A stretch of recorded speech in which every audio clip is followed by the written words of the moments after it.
This episode of Techno Buffalo is brought to you by GoDaddy. Is the Amazon tablet coming this October and bringing a Kindle with it? A Kindle with a touchscreen? Is Windows Phone 7 launching the next breed of devices codenamed Mango this September? And was it leaked thanks to somebody's Twitter account? Europe's favorite streaming music service finally lands in the US. But is the US's favorite streaming video service in trouble? Why'd they raise their rates so much anyway? Blogger on blogger violence. Will it ever stop? This week, it's All Things D versus TechCrunch. There are a ton of new phones. John was in New York. I was in San Francisco. We covered a whole bunch of them. And what's in this box anyway? It's Techno Buffalo's Rumor Roundup.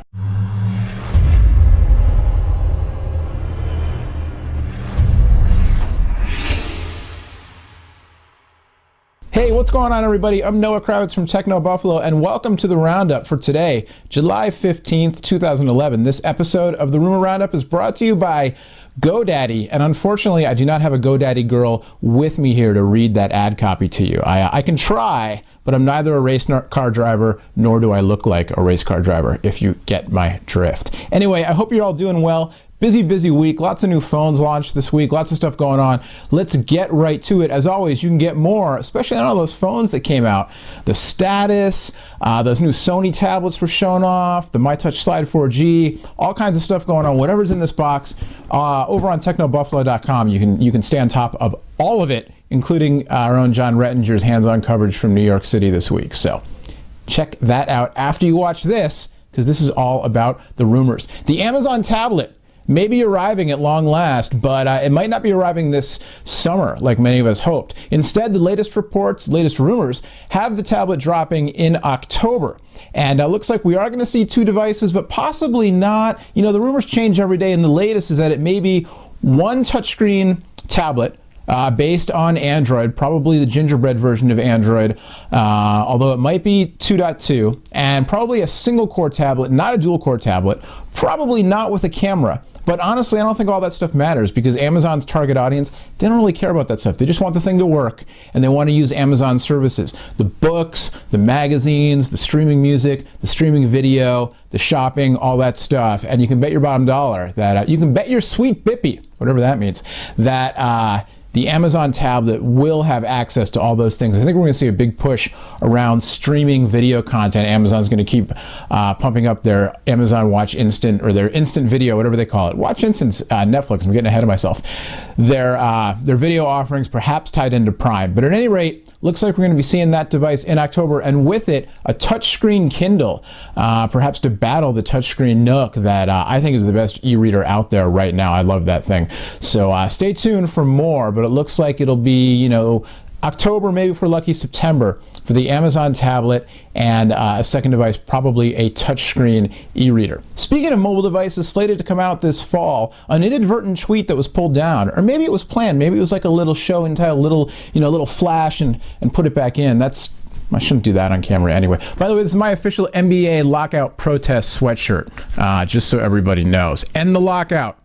Okay, enough of that. Anyway, whoever it is behind the official Twitter account for Microsoft's Imagine Cup competition may have inadvertently, or on purpose, narrowed down the launch window for the new batch of Windows Phone 7 devices to be running Windows Phone 7.5 Mango. Now, hopefully, probably, in all likelihood, this will include the first batch of Nokia Windows Phone devices, and could also include a Samsung phone that was also sort of, was it leaked, was it not, what was going on there, shown off very briefly at a Microsoft partner conference earlier this week. This phone looks a lot like the Samsung Galaxy S2, which is a super high-end Android device. Hasn't hit the States yet, but launched in other countries, and just one of the hottest phones on the market. So a device like this would be huge for Microsoft's Windows Phone 7 efforts to go along with the $120 million ad campaign that Nokia apparently is cooking up for their part in the launch. But at any rate, this tweet said something about how all Imagine Cup finalists will receive Windows Phone 7.5 Mango, the newest release, and they'll get their phones by September. So who knows? That could be pinpointing a September launch date. It could just be saying that they're going to get current phones with 7.5 on them, or maybe they're prototypes, or who knows what, but the tweet has been pulled down. You can get more information from our own Adriana Lee over on the website. But, you know, we've been talking about a fall time frame for the official release of Mango, which has been, you know, shown off and put in developers' hands and everything for a little while now. So, you know, fall release, September, all kinds of lines up. So stay tuned for more on this story in the coming months. Moving from things that will be coming eventually, we think, we hope, to things that are here right now. I'm tapping on that box again. Spotify, Europe's favorite, or one of their favorite streaming music services, has finally landed in the US. Just yesterday it went live. It's an invite-only thing, a very small number of invites. I got an invite and I had a link to invite up to 5 other people, and I posted it on Twitter and on Facebook, and people told me immediately, "Now the link's dead, man, sorry." So, you know, stay tuned for that. It's this whole exclusivity thing with, you know, Facebook started out that way, and then Google Plus recently, and now Spotify, invite only, build a buzz, whatever. Anyway, Spotify, streaming music with a ton of Facebook and other social networking integration. There's a free plan, there's a $5 a month plan, there's a $10 a month plan. The $10 a month plan gets you access on mobile devices as well as your desktop clients. Also, there's Sonos integration, some integration with other devices going on. So I am psyched. I can get this video over with so I can check out Spotify and see if it really lives up to the hype. But I'm very excited to try it out. You can do some cool stuff, like you can, you know, build playlists and share them with other people and that kind of thing. So maybe we'll have to get an official Techno Buffalo Spotify playlist going. So keep your eyes open for that. And of course, if you are a Spotify user, especially if you're not in the US, if you're in Europe and you've been using it, you know, definitely hit us up. Go over to the site, hit us up in the comments, or find me on Twitter, find the official Techno Buffalo account. Let us know what you think. Let us know some of the tips and tricks for us newbie American users finally getting to use Spotify. Speaking of American users of streaming media, Netflix announced price hikes earlier this week that have a bunch of people up in arms. Basically, you can get all the details over on the site, but basically what they did was they took the model of $7.99 for unlimited streaming plus $2 a month for one DVD at a time. That was the base plan. That's the plan I actually have. So $10 a month for unlimited streaming plus one disc out at a time. And they split it up and effectively raised the rates by 60%. So that plan now went from $10 a month to $16 a month, $8 for unlimited streaming, $8 for one DVD out at a time. And then they have another plan that's more expensive if you want 2 DVDs out at a time. Or you can just go streaming only for $8, one disc only for $8. So a lot of backlash around that, a lot of discussion, people up in arms that they basically, you know, raised the rates without offering anything new, and it was such a big price hike in terms of percentages. Still, you know, $16 a month for unlimited streaming plus one disc out at a time is a pretty good deal. But apparently Netflix has just been spending a ton, not only on licensing the content that they put out and also developing their own content, but also the streaming costs themselves. So, you know, it had to give, because that was just such a good deal for $10 a month. It had to give eventually. It gave now. Maybe the way they did it, not the best way in customers' eyes to bring on that change. Existing subscribers won't have to move to the new price plans until September. So we've got a couple months to decide, you know, is it worth it? Do we just, you know, eat the cost? It's really only $6 a month, depending on what plan you have. Or do I go streaming only or DVD only and then spend that other money maybe on Hulu Plus, maybe on Amazon? Maybe I get my DVDs from Redbox now and, you know, save a couple bucks by actually driving to a pickup spot. I don't know. If you're a big watcher of streaming media and you get your discs through the mail as well, definitely let us know what you think, what you plan to do. Me, I'm cutting the cord. I am cutting the cord this summer, and we'll see how it goes. But I'm going to reroute some of the money I spend on my cable TV bill into more streaming media because it's just not worth it, especially if there's no NBA. Blogger on blogger violence. It's got to end. Increase the peace. We're all in it together. Last week I talked about the war between ex-Engadgeters and, well, not really current Engadgeters, but Engadgeters Management, AOL. Another AOL property in the, I hope this doesn't become a regular feature, but in the Blogger Wars segment this week, TechCrunch, owned by AOL, has a bone to pick with All Things D, which is the Wall Street Journal's digital blog.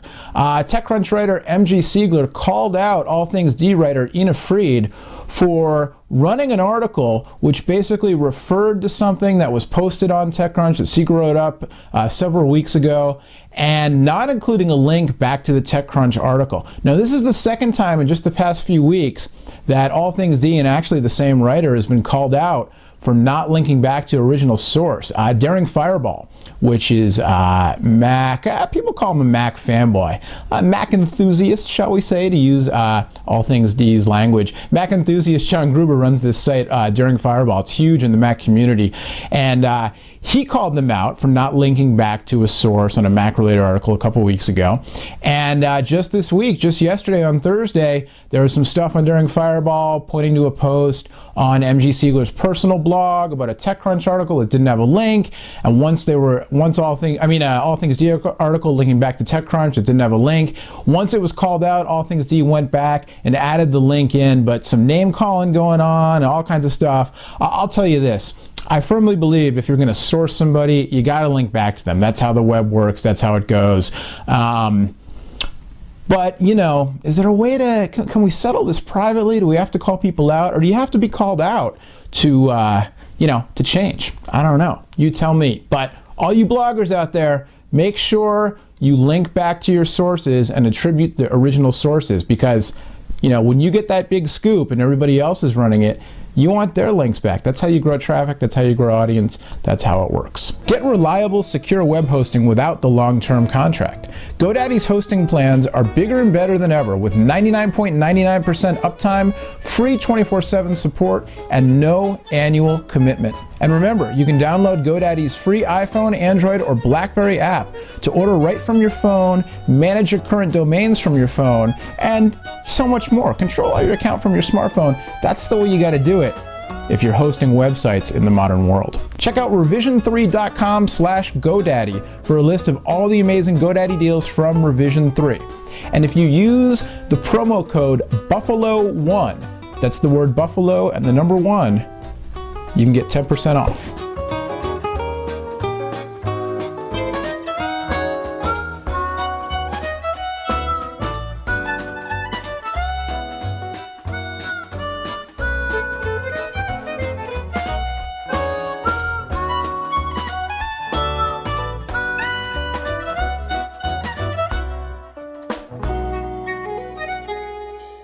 And finally, as I said a few moments ago, lots and lots of new phones this week, coverage on them on Techno Buffalo. I got the MyTouch 4G Slide, T-Mobile HTC phone, did an unboxing of that, gonna be doing more coverage on it.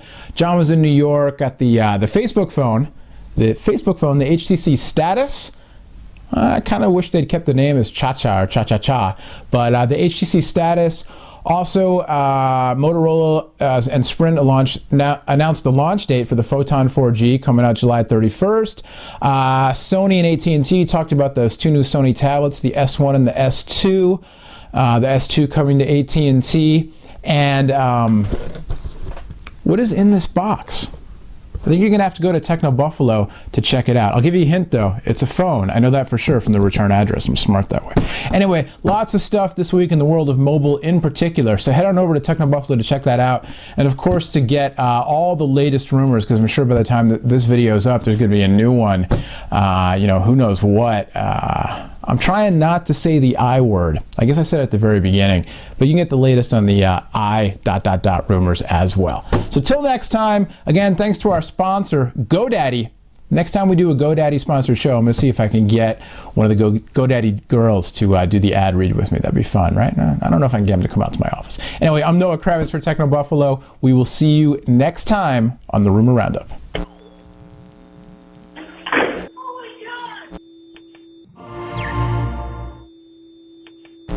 Hello, and what is going on, everybody? I'm Noah Kravitz from Techno Buffalo, and welcome to the Roundup for today, Friday, June. Hello, and what is going on, everybody?